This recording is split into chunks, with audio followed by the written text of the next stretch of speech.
Hey everyone, it's Caroline with CHICMOTO. We're going to do a quick video on how to take your wiper blades off and put them back on. Now, I will say some funny thing because I tell this to people all the time. How often have you all gone in to get an inspection or oil change and the company that you took your car to, they recommend, oh, you need new wiper blades. Almost every single time, because wiper blades is the biggest upsell because they are fairly cheap. And normally you're like, oh yeah, it's a good point. Maybe I haven't checked my wiper blades in a while. I probably need some new ones. But at least now you know how to put them on. Also, wiper blades takes a while to go bad. These are actually bad.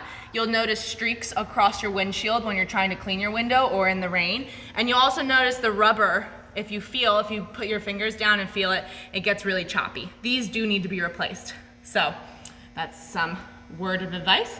So to take your wiper blades on and off, it is very simple, except never ever let this handle smash into your window off after you have the blade off because it will crack your window. Okay. Every wiper blade has a little hook. You press that hook down. I should do it with this hand. And you'll notice your wiper blade will start to release depending on which side. See how it's released off?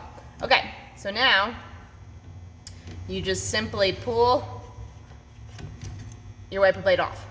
Sometimes you have to finagle it a little bit more. But as you can see, there's the little hook. Okay, you don't ever want this to come back into your windshield though. So if you're doing this, maybe just keep your arm down, or you can put a cloth or something like that. So once your wiper blade's off, you're getting a new one.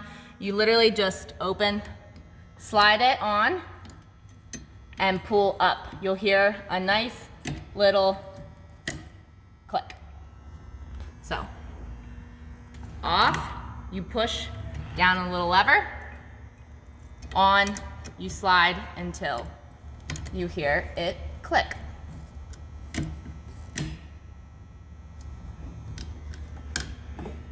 And that's it. It's pretty easy. So, if you do need new wiper blades, just go to the store and do it yourself. Thanks for tuning in. See ya.